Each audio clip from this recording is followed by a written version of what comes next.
کہانی کا عنوان روشنی کی تلاش۔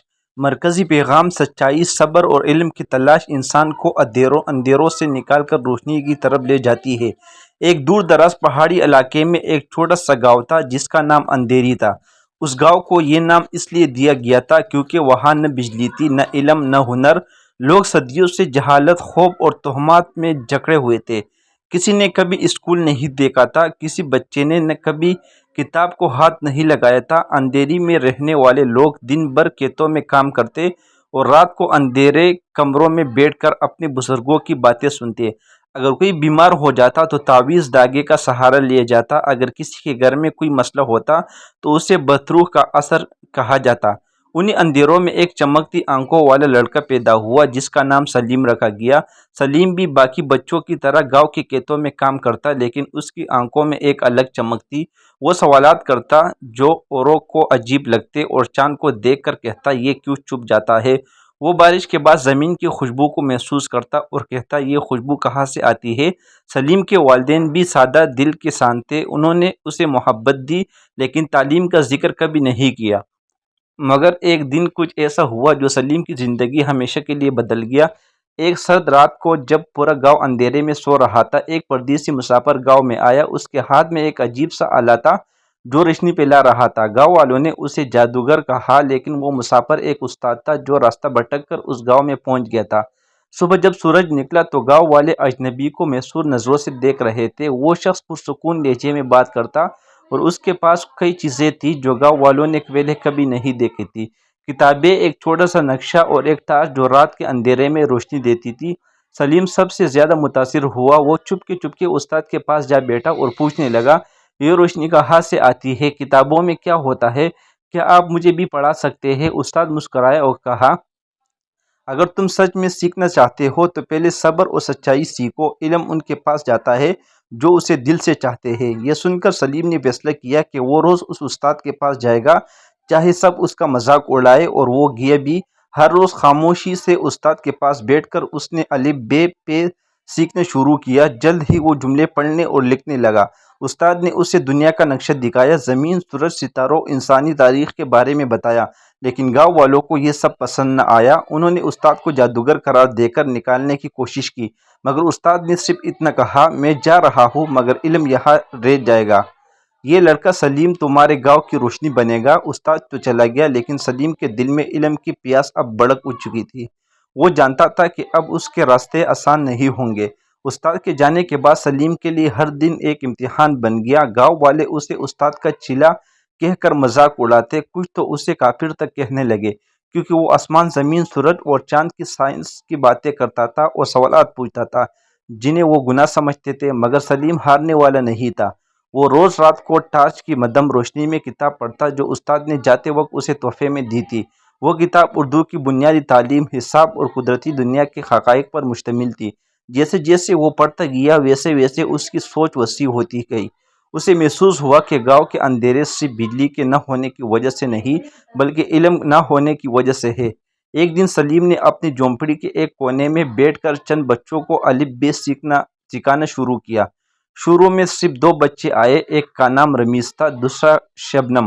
دونوں ہی کسانوں کے بچے تھے جنہیں تعلیم کا کوئی شوق نہیں تھا، مگر سلیم نے انہیں کہانیاں سنانے اور تصویروں کے ذریعے سکھانے کا انداز اپنایا۔ کچھ مہینوں میں بچے بڑوں سے زیادہ سلیم سے متاثر ہونے لگے۔ اب روز کچھ نہ کچھ بچے اس کے پاس آتے اور سلیم انہیں کچھ نہ کچھ نیا سکھاتا۔ گاؤں کے بڑے بوڑھے پریشان ہو گئے۔ وہ سوچنے لگے کہ اگر بچے سوال کرنے لگے تو ہمارے اختیار کا کیا ہوگا؟ انہوں نے سلیم کو روکنے کی کوشش کی، مگر سلیم نے نرم لہجے میں صرف اتنا کہا، اگر علم گناہ ہے تو میں یہ گناہ روز کروں گا۔ اس کے الفاظ میں سچائی تھی اور اس سچ نے کچھ بڑوں کو بھی سوچنے پر مجبور کر دیا۔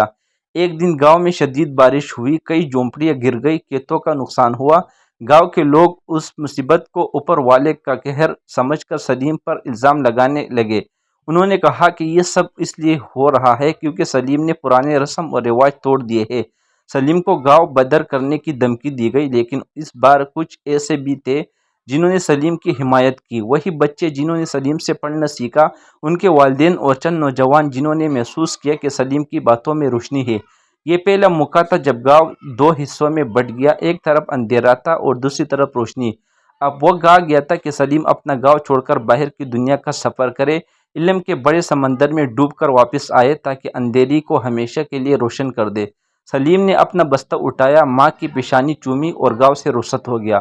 وہ اس زمین کو چھوڑ رہا تھا جسے وہ دل جان سے چاہتا تھا، لیکن اس کی نیت میں کھوٹ نہ تھی۔ اس کا مقصد واضح تھا، علم حاصل کرو، واپس آؤ اور گاؤں کو جہالت سے نجات دلاؤ۔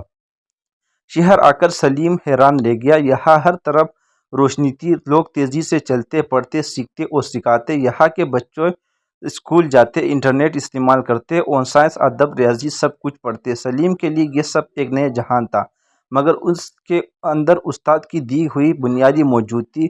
اس نے ایک چھوٹے سے مدرسے میں داخلہ لیا، دن بھر محنت کی اور رات کو فٹ پاتھ پر بیٹھ کر کتابیں پڑھنا۔ اس نے کئی بار بھوک سہی لیکن کبھی علم سے منہ نہ موڑا۔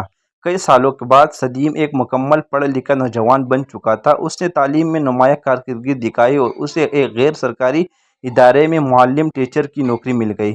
وہ نہ صرف پڑھاتا بلکہ تعلیمی منصوبے بھی بناتا۔ اسے شہرت، عزت اور ترقی ملنے لگی، لیکن سلیم کو ان سب سے زیادہ ایک چیز یاد آتی تھی، اندھیری گاؤں کے اندھیرے چہرے۔ ایک دن وہ شہر چھوڑ کر واپس اندھیری آیا، اس بار ایک استاد بن کر، وہی کردار جو برسوں سے پہلے اس کے گاؤں میں آیا تھا۔ گاؤں والوں نے سلیم کو پہچاننے میں وقت لیا۔ وہ اب صاف لباس میں، کاندھے پر بیگ لٹکائے، دھیمی مسکراہٹ کے ساتھ گاؤں کے مرکزی میدان میں کھڑا تھا۔ وہی اس نے اعلان کیا، میں اب واپس آیا ہوں، مگر اس بار تمہیں صرف پڑھانے نہیں، جگانے آیا ہوں۔ کچھ لوگ ہنسے، کچھ نے تانے دیے، لیکن بہت سے نوجوان نے اسے گلے لگایا۔ انہوں نے پرانی باتیں بھلا کر سلیم کا ساتھ دینے کا فیصلہ کیا۔ سلیم نے اپنی ساری تنخواہ اور بچت استعمال کر کے گاؤں میں پہلا اسکول بنایا۔ اس اسکول میں نہ صرف بچوں کے لیے کتب تھی بلکہ بڑوں کے لیے بھی رات کا مدرسہ قائم کیا گیا۔ اس نے مکائی زبان میں کورسز تیار کیے، ہر شخص کی سطح کے مطابق سبق بنائے۔ کچھ سالوں میں اندھیری میں بجلی آ گئی، پڑھائی عام ہو گئی اور تعویذوں کی جگہ کتابوں نے لے لی۔ 10 سال بعد اندھیری اور اندھیری نہیں رہی۔ وہاں اسکول، لائبریری، حتیٰ کہ ایک چھوٹا سا سائنسی مرکز بھی بن چکا تھا۔ گاؤں سے پہلا ڈاکٹر، پہلا انجینئر، پہلا استاد، سب سلیم کے شاگرد تھے۔ گاؤں کے بیچ میں استاد سلیم کا ایک مجسمہ بھی نصب کیا گیا جس پر لکھا تھا، جس نے ہمیں پڑھنا سکھایا، اس نے ہمیں جینا سکھایا۔